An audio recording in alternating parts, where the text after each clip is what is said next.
24시간 동안 아파트에 있는다는 게 잘못된 거잖아요.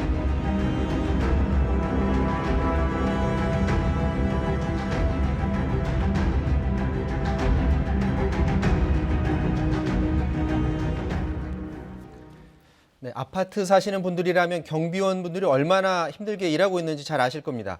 그런데 KBS 탐사보도부가 실제로 취재해봤더니 최근 3년간 과로사로 확인된 경비원이 무려 74명인 것으로 확인됐습니다. 5개월간 취재를 이어온 유호윤 기자 나왔습니다. 안녕하십니까? 네, 안녕하십니까. 자, 경비원 과로사를 취재를 했는데 처음에 취재를 어떻게 해서 시작을 하게 된 거죠? 네, 지난해 여름에 경비원 과로사가 적지 않다는 이야기를 처음 듣게 됐습니다. 네. 그래서 포털 사이트에 경비원 과로사 이렇게 검색을 해봤더니 관련 사건을 유치하려는 노무법인들의 광고가 꽤 많았습니다. 일종의 이제 시장이 형성돼 있는 거죠. 그래서 관련된 기사는 없었지만 이제 엄연한 현실이라 생각해서 지난해 12월부터 노무법인과 함께 관련 취재를 시작을 했습니다. 그 결과 3년간 과로사로 인정된 경비원이 74명에 달한다는 사실이 확인이 됐습니다. 하루에 17시간 넘게 일하는데 수면 시간은 3시간도 되지 않는 것으로 분석이 됐습니다. 지금 과로사가 발생한 아파트 가운데 지금 주목받는 곳이 압구정 현대아파트가 있네요. 네, 저희가 보도했던 내용 중에 있었는데요.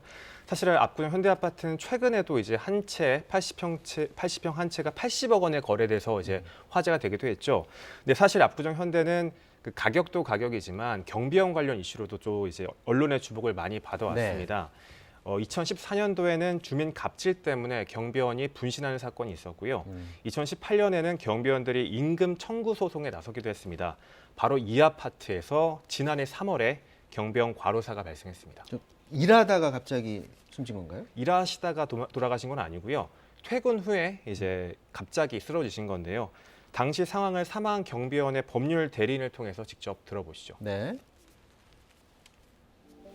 평소에는 부인께서 차를 이용해서 데리러 가겠다고 하면은 그만둬라, 내가 대중교통으로 가겠다, 이렇게 늘 하시던 분인데 그날따라는 차를 좀 가지고 와서 나를 데리러 가다오. 평소와 조금 달랐던 김 씨는 차 안에서 의식을 잃었습니다. 갑자기 호흡이 불규칙하고 좀 그 숨을 못 쉬는 것처럼 좀 답답해했습니다. 그러다가 정신을 잃어버리는 것 같았습니다. 그래서 큰일 났다. 응급실로 옮겨졌지만 결국 김 씨는 급성 심근경색으로 사망했습니다. 자, 이분이 평소에 뭐 지병이 있다든가 나이가 많다든가 그런 분이셨던 건가요? 고인이 사망 당시에는 58살이었습니다. 많지는 않으셨네요. 예, 그렇게 많은 나이 아니었는데요. 다만 간암과 고혈압 같은 지병이 있었습니다. 그래서 용역회사에서는 이 점을 부각하면서 고인이 지병 때문에 사망했다 이렇게 주장하기도 했는데요. 하지만 의사와 노무사 등 전문가들이 참여한 업무사 질병판정위원회는 과로사가 맞다고 일치된 결론을 내렸습니다. 고인이 휴게 시간을 제대로 보장받지 못한 데다가 초소에서 쪽잠을 자는 것처럼 열악한 근무 환경에서 일해왔다. 이 점을 근거로 삼았습니다. 요즘은 예전과 다르게 이제 경비원분들이 중간중간에 휴게 시간이 있는데 휴게 네. 시간을 충분히 보장받지 못했나 보죠? 사실 이제 경비원분들 같은 경우엔 장시간의 휴게 시간이 이제 부여는 돼 있습니다. 하지만 실제적으로는 그 시간을 지켜지지 못하고 있는데요. 한번 압구정 현대 경비원들이 어떻게 일을 하는지 영상을 보면서 설명을 드리겠습니다. 네, 압구정 현대 아파트의 야간 모습인데요. 주차 공간이 워낙 부족하다 보니까 2중, 3중 주차가 필수입니다. 빽빽하게 놓여져 있는데요. 또 경비실에는 차키가 따로 보관도 돼 있습니다. 예, 입주민 차가 나갈 때마다 경비원들이 이중 주차된 차를 직접 빼주고 빈자리에 차를 빼 넣었습니다. 나오려면 1 나무 차기 때문에 부담이 100배가 스러운 거예요. 백밀라라든가 이런 것들이 다 자기한테 맞춰놨어요. 그러다 보면 사고가 날 위험이 있어요. 원래는 어려움도 있는데 이 사람들은 그런 걸 우리를 만능으로 생각을 하는 거예요. 사실 경비원 입장에서는 입주민이 언제 나갈지를 알 수가 없잖아요. 그렇다 보니까 경비 초소에서 24시간 내내 이제 묶여 있어야 되는 겁니다. 밥도 이제 도시락을 받아서 먹기도 했는데요. 경비원의 설명을 한번 더 들어보시죠. 여기는 밥 먹고 뭐 이런 거 상관이 없어요. 자기들이 필요하니까 이동을 하려면은 우리가 그래서 멀리 나가갖고 있으면 안 되는 거야. 화장실에도 전화 갖고 나 지금 기다리고 있어요 그러는데. 이곳을 보게 되면 경비 초소마다 이제 경비원의 휴대전화 번호를 적어놨습니다. 그래서 만약에 그 경비원이 자리를 떠났으면은 그 전화로 연락을 해서 입주민이 경비원을 찾기도 했습니다. 자, 휴게 시간을 제대로 보장받지 못하는 곳이 이것 말고도 또 많습니까? 사실 압구정 현대아파트만의 일은 아닙니다. 경비원들이 이제 8시간에서 많게는 13시간씩 이제 휴게 시간을 이제 부여되고 있는데요. 사실 휴게 시간에 임금을 주지 않아도 됩니다. 그렇기 때문에 아파트마다 이제 장시간의 휴게 시간을 부여하고 있는데 정작 그 시간을 지켜주는 아파트는 많지 않습니다. 영상을 보면서 한번 설명을 드리겠습니다. 예, 경기도에 있는 한 아파트 있는데요. 분리수거를 하는 날입니다. 그러니까 주민들이 내놓는 재활용품을 처리하느라 경비원들이 하루 종일 바빴는데요. 규정된 주간 휴게 시간은 4시간이었는데 점심 30분, 저녁 30분을 경비원들이 그 시간만 보장을 받았습니다.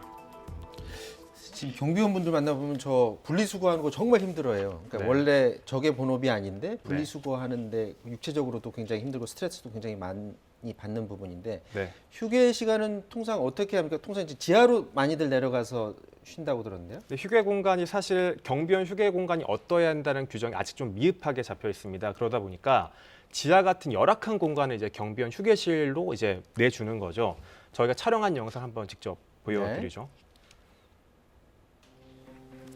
네, 지은 지 25년 된 아파트 지하인데 이곳이 바로 경비원 휴게실이었습니다. 그러니까 냄새도 많이 나고 어두웠는데 천정에 보시면 저렇게 성면으로 가득 차 있었습니다. 사람이 쉴 수 있는 공간이 아니었던 거죠. 보니까는 천장이랑요, 또 성면이 있고 그래가지고 모든 게 떨어져가지고 정말 무슨 날인지 툭툭 그런 게 돈이 몇푼 벌려고 하다가 상을 가겠다 싶더라고. 그래서 그만두려고 하다가 천장을 내가 이렇게 잘못하다가 또 주민들이 뭐 소리 난다 할까봐 옥수를 데려다가 한 70몇만 원 공사를 해가지고 내가 방을 만들었어요. 지난해 10월에 이 아파트에 일하던 경비 노동자 갑자기 사망했는데 사망 전까지 이곳 휴게실을 이용해야만 했습니다.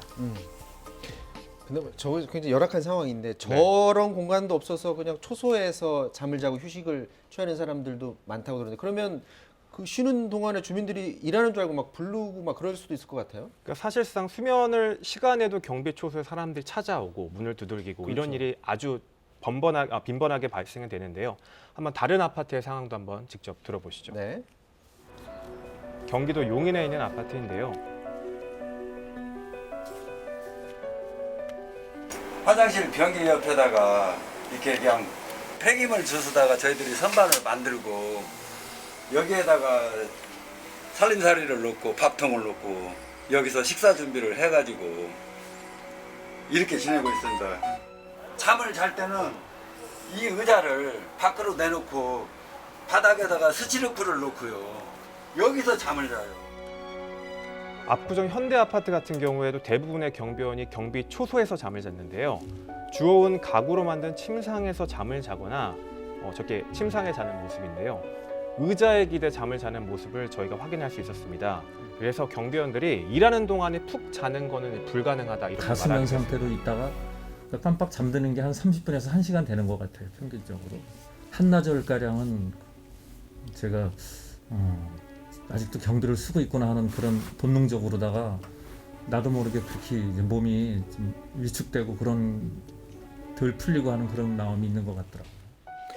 지금 이제 과로사를 취하는 과정 아닙니까? 그러면 네. 저렇게 휴식 시간이 충분치 못한 게 과로사의 가장 큰 이유인가요? 예, 그 부분이 휴식을 취하지 못하는 부분이 있고요. 또 한 가지 요인이 더 있습니다. 바로 24시간 교대제입니다. 네. 그러니까 아파트 경비원들을 보면 대부분이 24시간 교대제입니다. 맞습니다. 그러니까 예, 전체 근로자를 A조, B조 이렇게 두 개로 나눠서 24시간 근무와 24시간 휴무를 휴일도 없이 이제 번갈아 가면서 하는 그래서 건데요. 어디 놀러 가지도 못해요. 그렇죠. 그러니까 24시간 교대제 자체가 사실 사람 몸에 큰 부담을 주기 때문에 과로사 판정에서 가중 요인으로 작용을 합니다. 그런데 이제 경비원들 같은 경우에는 24시간 교대제를 하면서도 제대로 쉬지도 못하니까 이 부분이 이제 과로사로 이어지는 중대한 원인이 됐다라는 게 전문가들의 판단입니다. 자, 그러면 24시간 교대제만 개선을 하면 과로사를 충분히 줄일 수 있다 이 얘기네요. 그렇죠. 문제는 복잡해 보이는데 사실 해법은 매우 간단합니다. 24시간 교대제만 조금 바꿔도 과로사의 위험을 대폭 낮출 수 있습니다. 야간에 경비원 일부만 근무하는 이제 당번제 같은 것만 운영을 해도 야간에 상주하는 경비원의 수를 좀 줄이더라도 그렇게 하게 돼도 이제 과로사의 요인을 좀 줄일 수 있는데요. 전문가의 말을 한번 직접 들어보시죠. 지금 육체적 피로도가 너무 높다. 그래서 이걸 바꿔서 퇴근제를 좀 바꾸자. 지금 A조, B조에서 24시간 격일제거든요. 그럼 이거를 4개로 나누자.